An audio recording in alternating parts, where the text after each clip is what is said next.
Welcome to DIA Today, Democracy in America Today. I'm Matt Parks alongside Dave Corbin. Glad to have you with us as we explore the ideas behind today's headlines. My left eye sees pollution.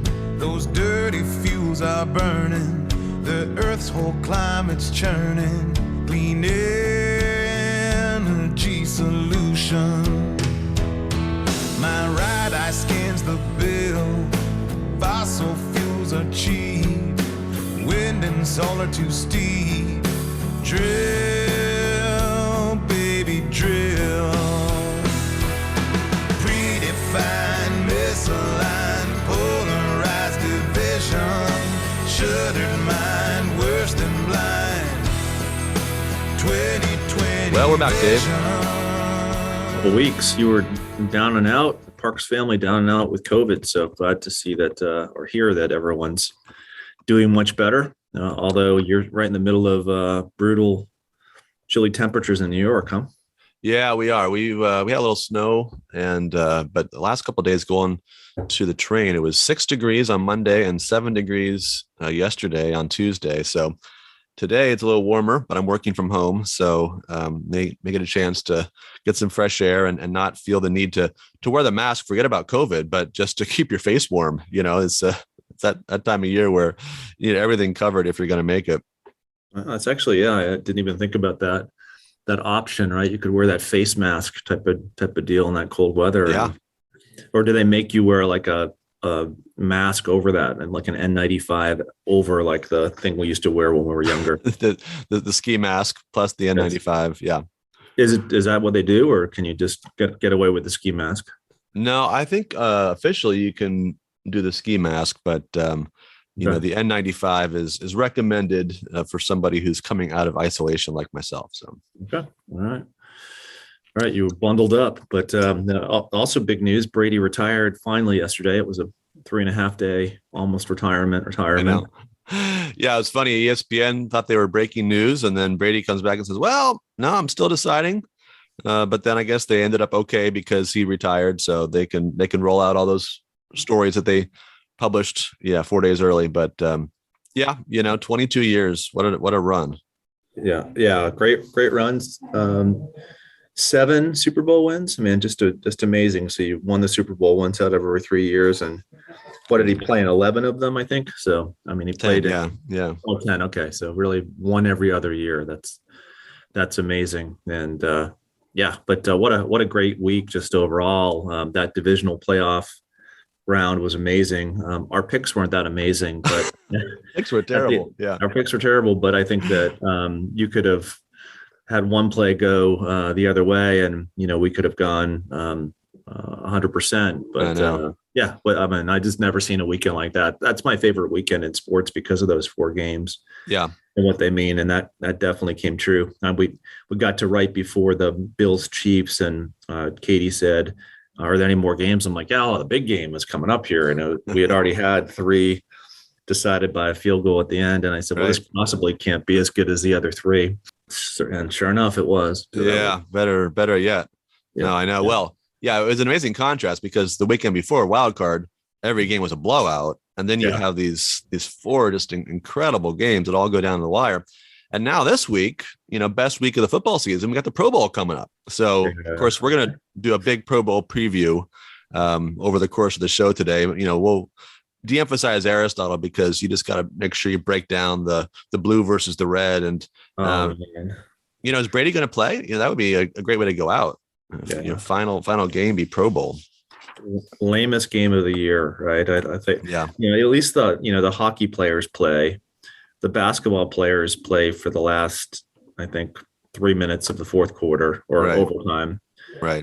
But NFL Pro Bowl in Las Vegas, no one really plays. So there's, the game that is meaningless.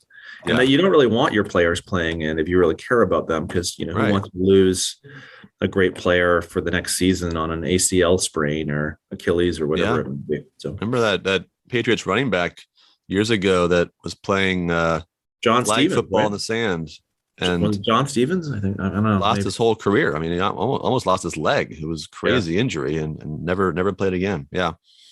Well, on that cheery note, let's transition to Aristotle. So we're back in book 4 of the Politics, looking at chapters 2 through 4 today, Dave. Yeah, so the subject of book 5 of the Politics is how regimes change. And the idea that he takes up in this chapters 2 through 4 is one that he started out with in chapter 1, which is there are going to be different types of revolutions. They're not going to be just one type of revolution or one type of pattern to revolution, as was suggested by Plato in the Republic. But there are particular reasons why revolutions come into being. So he's going to give some general comments at the beginning of his commentary in part 2, and then he's going to get into some of the particular reasons why there are revolutions. So, question that he phrases: how dissensions and political revolutions arise. We need to understand the beginnings and causes of them, which affect all constitutions generally. So what's the feeling of a revolution? What's the motive, or what are the motives of those who make revolutions? And how do these political disturbances and quarrels arise? So what's the feeling behind it? What are the motives of the people engaged in it? And how do these things happen? Like what do they look like when they're starting out? So he answers the first question, why they happen, by turning back to part 1 of book 5, writing, the universal and chief cause of this revolutionary feeling has been already mentioned, the desire of equality. When men think that they are equal to others who have more than themselves, or again, the desire of inequality and superiority, when conceiving themselves to be superior, they think that they have not more, but the same or less than their inferiors, pretensions which may and may not be just. In sum, inferiors revolt in order that they may be equal, and equals that they may be superior. Such is the state of mind which creates revolutions. So this question of whether or not equality is being appropriated in the right way affects all different types of people, Matt, from the oligarch to the Democrat, to the person on the right, to the person on the left, to the person in a quarrel with their neighbor. We tend to define uniformly justice as equality, but we disagree with one another as to what equality is and whether or not it's being applied in a particular case. It's pretty clear if we think about our own experience, right, that when we feel insulted, when we feel anger, it's often because we think that our equality is being denied in some way, right? We may not use those exact words, but we're being treated unfairly. We're being spoken down to, or someone's treating us in a way that feels like they're slighting us. And sometimes it's just pride, and there's really not a problem there, right? It's really, the problem is me responding to what's a very reasonable claim by another person. And, my pride has just been wounded by that. And so I really don't have a just cause for complaint, but nevertheless, I can still be angry. And of course, this is a key point that Aristotle's making here, that the causes of revolution are not all just causes. There are revolutions that arise out of pride, that arise out of other vicious motives. There are others that arise from good motives, where there's a genuine denial of a genuine equality, and it's right for some adjustment to be made. I was just teaching on the run up to the American Revolution yesterday, and one of the things that you see is just this debate.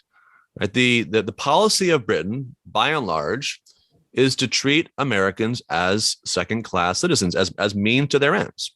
And so you look at, for example, the navigation acts of the period, and they want to monopolize American trade. They want to put lots of extra rules on goods that are traveling from the American colonies to Europe. You can't just ship them anywhere. They have to go to England. They have to benefit the mother country. And there's special taxes associated with that and other regulations and rules. And the Americans go back to their original colonial charters. They go back to their original experience in coming to America, and they say, no, we're equal British subjects. Well, why should we be treated as those that are supposed to just feather the nest of the mother country? We want to be treated with equality. We don't have to be given any special privileges, but don't make us follow rules that you're not willing to follow, or pay taxes that you're not willing to pay. Right. So it's really this push and pull around equality that's at the center and not just the all men are created equal equality, right? Sort of the metaphysical question, but just the felt sense of inequality, of being treated as somebody who's not worthy of the same respect if I had been living in London or Manchester or Liverpool when I'm living in Boston or New York City. Yeah. So what you're saying, Matt, is that there are right motives and wrong motives for revolution. Doesn't mean to say that revolution is always justified because of a right motive, but there's a clear way of seeing what's going on in any particular case, that someone has stolen from you or taken something from you that, okay, well, you want to right that, you want to get to a more equitable situation with them, or someone has dishonored you. These things, someone can be dishonorable to you.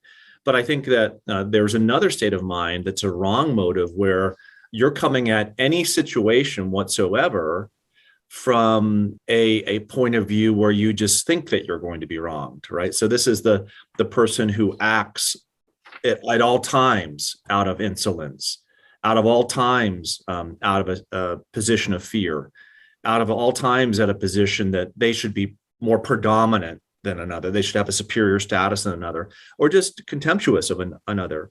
So you can have a personality type that is revolutionary and that does great harm to others, or you can kind of see, that, okay, oftentimes there could be a reason for revolution. So here I go back to the Declaration of Independence, and you go back through the lists of reasons for that declaration. There are going to be particular examples that Jefferson states over and over again, right? And he's drawing back to what Locke says in the second treatise, where it's not going to be one trifle here or there that happens, but it's going to be a continuous set of examples of usurpations, et cetera, that may warrant revolution. So it kind of, I think it guards us against revolution for the sake of revolution, and it asks us to kind of check, why are we wanting revolution? I think this would be true of regime change, but true of anything. You could be in a workplace setting and say, I just can't stand this anymore. And if your knee-jerk reaction is, this person's got to go, this has got to change, rather than kind of taking a step back and asking, humbly, okay, am I looking at this in the correct way? Is this something, right, that needs immediate change, or can there be some way to respond to the problem that leads to a more peaceful solution? But this is good, a good lesson for us all. Experientially, most of us kind of have these revolutionary impulses, but we're not really revolutionaries, right? We recognize the price of revolution, and it takes a long train of abuses, to move us in that direction, where we're really going to take that dramatic action, quit the job or fire the person, or take up the musket if you're back in 1775. That's not the first thing you do. It takes a while to get you there. There's some people that by personality might get there quickly, right? There's a Sam Adams. There's also a John Adams, and some more deliberate, thoughtful, who's going to be persuaded and brought around by reason to a conclusion that, there really is nothing else to do besides resist British government in this particular case. Yeah, I guess when you say that, there really is a tendency, perhaps on the other side, to not want to be revolutionary, right? To want balance and order, and to not want to disrupt the peace, even if the peace is unjust, right? And Martin Luther King Jr. at his best, right? And you think here, a letter from a Birmingham jail, was calling on people, right, to see the injustice for what it was, right, and to respond, right, in civil disobedience to that injustice. So you can get in a place where you're like, well, I'm not going to ruffle anyone's feathers. I don't want to rock the boat. Where you ought to have eyes that see that something is wrong, and you ought to want to act upon it. So it's not an easy equation, but there is a kind of a right seeing that goes into it, based upon the standard of what is actually taking place. Yeah, right? Those moderates that the King was criticizing in the letter, right? They're more dangerous in some ways than those that are hardened against him. Exactly.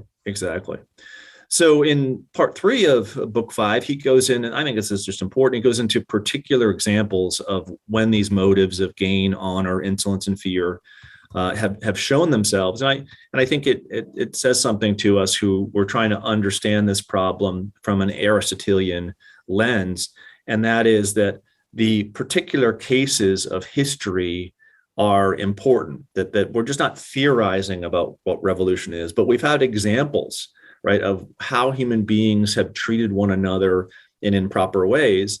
And that there's a wisdom and a discernment that can come from looking at particular historical examples. I mean, you think no further than the Bible as well, right, where you have particular examples of people doing unjust things to one another, sinning against one another, et cetera. And there's so much to learn and gain from reviewing those particular cases, from reviewing history and learning from history. And this made me think of Hamilton's famous writing on division between nations when applied to the American Confederacy in 1787, 1788. And he says, a man must be far gone in utopian speculations who can seriously doubt that if these states, the colonies now made states, should either be wholly disunited or only united in partial confederacies, the subdivisions into which they might be thrown would have been frequent and violent contests with each other. And here the key line: to presume a want of motives for such contests as an argument against their existence would be to forget that men are ambitious, vindictive, and rapacious. To look for a continuation of harmony between a number of independent, unconnected sovereignties in the same neighborhood would be to disregard the uniform course of human events and to set at defiance the accumulated experience of ages, right? So Aristotle in Book 5 is trying to gather together the accumulated experience of his age and put it into kind of this is what revolution is.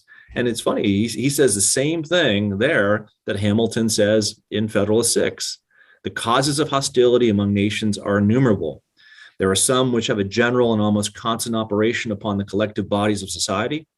Of this description are the love of power, or the desire of preeminence and dominion, the jealousy of power, or the desire of equality and safety. This is right out of Aristotle's playbook. I mean, Hamilton channeling Aristotle says, let's do away with utopian speculation and kind of see the thing as it is and how it's played out and how it's tied back to our human anthropology, our tendency not to see things correctly, but to have a distorted view of what's going on in front of us. Yeah, it's a great analysis of the prevailing tendencies of the powerful and the weak, right? The powerful want preeminence and dominion. The weak are jealous of power, want equality and safety. And so you always have the powerful and the weak, and the powerful and the weak always have these tendencies derived from their human nature. And so he goes on to catalog, just as you're saying, ancient examples, modern examples, American examples. Shays' Rebellion is mentioned in this essay. So he starts with the ancient world and kind of leads you through this historical account. Then you get some European cases, and then it comes right to your own back door and realize, okay, so we're not actually different. This is one of the interesting observations of the early Federalist essays. Americans are not exceptional when it comes to their basic human nature. They will give cause and receive cause for war like everybody else. They too will be rapacious and vindictive and ambitious, and they will desire equality when they're weak. They will desire dominion when they're strong.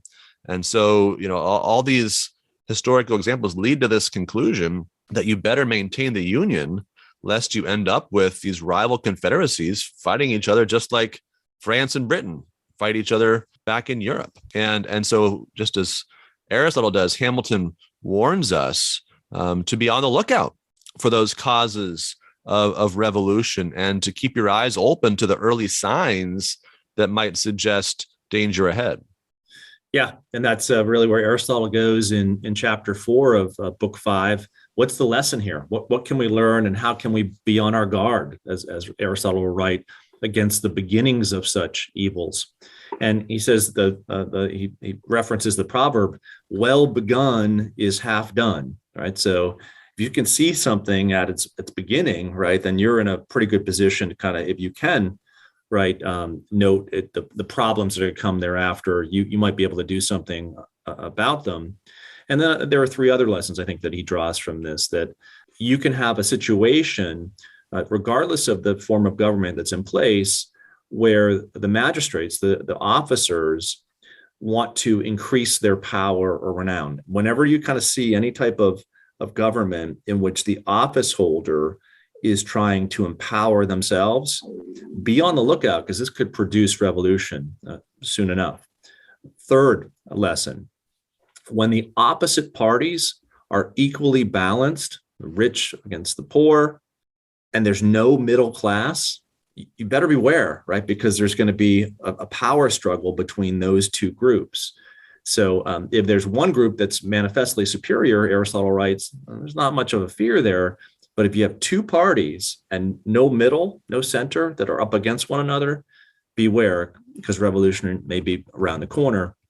And then the fourth thing that he tells us here as a lesson is how revolutions are brought into being. He says they're affected either by force, right, where you just kind of use the power that you have into forcing the other to bend around your will, or fraud, in deception, that you can deceive a people into revolution, or you might even be able to persuade them at first, but the end game is deception so that they revolt. So the end of this discussion is revolution is going to happen. It's going to happen because of human nature. That happens in this way. The best thing that the statesman can do is be on the lookout for it, so as to prevent it or to channel it. And you mentioned, Burke's address, earlier in our conversation on this. It speaks right to the hope, right, that if you are a statesman, it's not that you're denying that injustice can be done, but you're trying to respond to injustice in a way where you admit to the reality of the injustice and you try to remedy that injustice on the front end. So you're not automatically pointing to the revolutionary and saying, you don't have a point to make, right? You're just trying to be a rabble rouser. You're just trying to cause an insurrection. So, why is this group, why is this element within society wanting to rebel? Is there anything to that which they're trying to argue? And might there be anything for me to remedy or reconcile there in kind of admitting some truth to whatever they're suggesting? Yeah, there's a magnanimity in statesmanship that's really required here. I was thinking about the applications of this, and there's probably a lot different directions we can go. You mentioned what happens when you have two parties that are evenly divided. That feels very familiar over the last really 20 years. Think about how close our presidential elections have been and the back and forth, who controls Congress, and you see the sense of the high stakes that goes along with that. But I think, if there's anything that seems to be inspiring revolutionary feeling, it's the way that elites treat the average American citizen, either sometimes directly and intentionally, sometimes it's just a message that's sent. So I was thinking this last week about the trucker caravan in Canada, and really remarkable just as a physical thing, right? All these truckers making their way to Ottawa, and Justin Trudeau's response, kind of the money line, was this is a small fringe that holds unacceptable views. Unacceptable views. That's a really strong word, right? When you think about it, it's a polite word in a way, right? It's not offensive in certain ways, but unacceptable. You may not hold those views, and there's a certain contempt there that's just embedded in that language. I don't know what all their views are, and sounds like there was some manifesto that was a little far out there for some of them, and there's a lot of truckers coming for a lot of different reasons, but they're coming primarily because their livelihood is endangered by a vaccine mandate. And they're responding to that. And, they may not be the most sophisticated political operators, but to call them a small fringe with unacceptable views is not to make any room for kind of a recognition, like you were saying a moment ago, of maybe a legitimate concern on their part, right? And not just a concern for them individually, but no small thing when a significant part of your delivery system for moving goods and moving food and all the other things that truckers do is potentially at risk. You fire 15% of the truckers, you've got a problem. Now, the other thing I was thinking about was the latest controversy involving Governor Gavin Newsom. The last Sunday, of course, he was at the the game there in LA as the Rams were going to the Super Bowl. And there's this picture that he took with Magic Johnson where neither of them is masked. And, you remember the problems he had about a year ago with this and dining in that fancy restaurant unmasked and had to apologize for that. And that was really leading into the recall effort that ultimately failed. But again, the language he used in justifying this was very interesting. He called his behavior very judicious. He says, you'll see in the photo that I did take where Magic was generous enough to ask me for a photograph. And in my left hand's the mask. And I took a photo, he said. The rest of the time I wore it as we all should, not when I had a glass of water. I encourage everybody else to do so. And that's it. And then he goes on and says, I was trying to be gracious. I was trying to be gracious. So he almost said he made a mistake, but he caught himself and went back to, I was being gracious. Hey, look, I don't know, Dave, whenever Magic asks you for a photograph, you got to feel obliged, don't you, to take the mask off, and you don't want to ruin Magic's photograph. So, yeah, I mean, I get it, right? If I were in that situation, I'd want to be judicious too, and maybe take my mask off. And you just wonder if there's room for others to be judicious, or if it's only governors who are in a photo op with Magic Johnson who get to make that kind of judgment. Well, you'd mentioned the need for magnanimity in these situations, but I think it goes back to even perhaps a more core virtue, which is humility, which seems to be lacking, both on the part of Trudeau and Newsom here, and many other leaders of all different political persuasions. That humility, where you're going to say, okay, actually, you're not catching yourself making a mistake. You truly recognize that you are fallen, you are imperfect, you don't see things, you don't do the right thing. But it's hard, for individuals that represent the administrative state who are requiring absolute obedience, 100% perfection all the time, who always seem to have a reason as to why they don't have to do the same thing when it's a restaurant of their choosing, a haircut that they're having done, et cetera. The standard that applies to another never really applies to them, because I actually think that they believe that they are better than the people who they rule over. Yeah, and that's that's something that just comes off, right? You can hide, or you can mask that, as it were, behind your rhetoric and justify the behavior, but everybody gets the message. Right? Yep. We all know that the grace that you're giving to yourself is not a grace you're willing to extend to others. Which brings us back to Aristotle's point on equality. Yep, exactly. Yeah, equality for me, but not for thee. Well, on that note, we're going to transition to the grade book. Of course, we've been doing the crystal ball for a while, but unfortunately, our crystal ball broke last week after I went 0-4 on the divisional round picks, and you were 1-3. You got the Rams, but that was it. But I still could have my Super Bowl winner. I think I picked the Rams at the beginning of the season. So yeah, you've got a chance. I don't want them to win, but I think if I want to continue my streak of was it Tampa Bay Lightning? What was the second? The Braves. You had the Braves. Okay, so I think I've gone 50% up until this point on. And I hate to mention it, to our NBA picks critic out there, but have you checked out the Lakers' record lately? Right, they're not even going to make it to 500 at this point. So I think our 44 win, 46 win predictions are looking pretty good in the face of strident criticism by our listeners. Strident criticism, unwarranted criticism, unwarranted as it turns out. Yeah. Have confidence in Corbin. Lacking judiciousness. That's right. Yeah. Well, anyway, we'll see if we can find the new crystal ball on eBay, for next week, so we can make our Super Bowl picks. But in the meantime, we're going to go back to the grade book, and we got a couple things we're going to grade today. So in honor of Tom Brady's retirement, I picked out 3 of his seasons for the Patriots, and we'll grade those briefly. And then, of course, we want to grade the breaking news this morning on Wednesday, the Washington Commanders as the new name for the Washington football team as of this coming football season. So 2001, Dave, remember 2001, the year it all began. Drew Bledsoe gets hurt early on in the season. Tom Brady takes over, really a game manager at that point in his career, but kicks all the way to the Super Bowl. And then that amazing drive, everybody thought they were just going to play for overtime. And they marched down the field, set up Adam Vinatieri's game-winning field goal. And it turns out that the dynasty has begun. Yeah, great year, great Super Bowl. I was in shock at the time. And when you go back and you watch that game, it was a rather kind of average game by Brady in that season that he played. Was, a little better than average, right? Like you said, he was a game manager. But up until that final drive where, he's kind of dumping off passes to J.R. Redmond and on all rest. And there's not much going on there that he's kind of winning the game for you. But I'd give him a B for that season. I think he was I think everyone at that point said, wow, we've won, but we would have never had guessed that this was someone who was going to start the Patriots dynasty. Yeah. You couldn't see all that coming.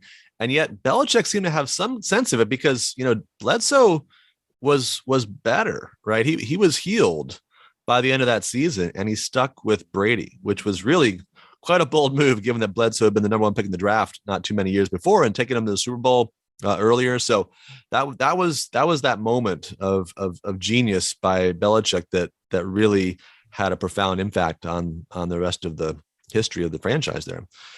All right. Well, fast forward 6 years, 2007, Spygate Revenge Tour. Remember the first half of that season? They just absolutely destroyed every team, and they were running it up, right? Well, without ever admitting it. They were trying to beat everybody by 40 points. Of course, Brady has Randy Moss that year, Wes Welker going crazy as well. 50 touchdown passes, 16-0 regular season, and then the Super Bowl. That's an A- season. I mean, the minus only coming because of that crazy, over the helmet, catch. But that was so much fun to watch every game until you got to the last 3 or 4 games of the season. They were blowouts. And even those last 3 or 4 games of the season, remember the late game against the Giants. Yeah. It's such a feeling for a team when you have someone like Randy Moss. So I kind of know how like the Bengals fans feel with Jamar Chase, or whenever you have that kind of great wideout that is a game changer. So I'd give that season an A-. Yeah, I agree.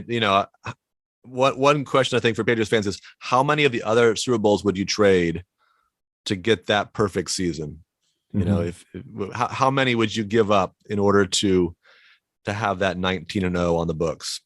I would have given up 1, I think, just to have that 19-0 on the books. Okay. Maybe not 2 though. Right. Okay. All right. Yeah. Well, we're going to then fast forward to the next revenge tour, Deflategate Revenge Tour. After Brady's suspended for the first 4 games of the season, he comes back. 11-1 regular season record when he's quarterback, 28 touchdowns, only 2 interceptions, best interception rate of his career. And of course, the season ends with the incredible comeback against Atlanta. What would you grade that season, Dave? A++++.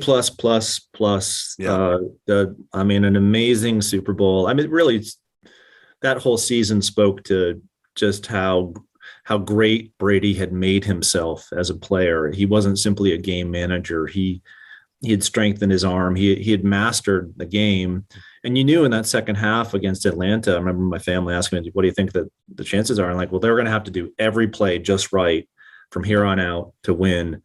And only with a Brady playing at the top of his game could they have every play just right and have that end. So that was amazing. Yeah, he's 39 by that point. So, this is he's really at the end of his career by any normal standard. And yet there he was, that incredible comeback. What a cherry on top of a great season and a great, reaffirmation of the dynasty. And of course, then another Super Bowl to come after that. To get more. The 6. Yeah, the 6 for the Patriots. And then, of course, the Buccaneers for the 7th. So amazing. All right, last thing we're going to grade, the Washington Commanders, Dave. We looked at a couple summers ago different options for Cleveland as they were talking about a new name, and Washington at that point as well. Just finally announced, although it's been rumored for a while, Commanders is the name. What do you say? The irony of anything in DC being called, Commanders. I mean, I certainly think there's an attempt to command things, but the command from DC hasn't really gone well. Hopefully it goes better for the football club than it has for the last couple administrations. Yeah. Now, as a son of a retired Navy commander, I have a certain amount of respect for the choice of the name. And I hope, my dad will be able to get some free tickets, show your credentials, down there. And a lot of folks around Annapolis, not too far from Washington, D.C., that might be thinking about that as well. It's a little generic, honestly, right? I mean, it's safe. I'm sure they were looking for safe, but it sort of feels like the Cleveland Guardians as well, where you kind of went for the low hanging fruit, and your fans will adjust, and people will kind of accept this, and you won't make any more headlines around your team name anymore. Exactly. All right. Well, that's going to wrap it up for this week's show. Thank you, as always, for listening. Please remember to subscribe and review the show on your favorite podcast platform. Don't forget, you can always contact us at democracyinamericatoday@gmail.com, and we'll look forward to talking to you again soon. 2020 vision.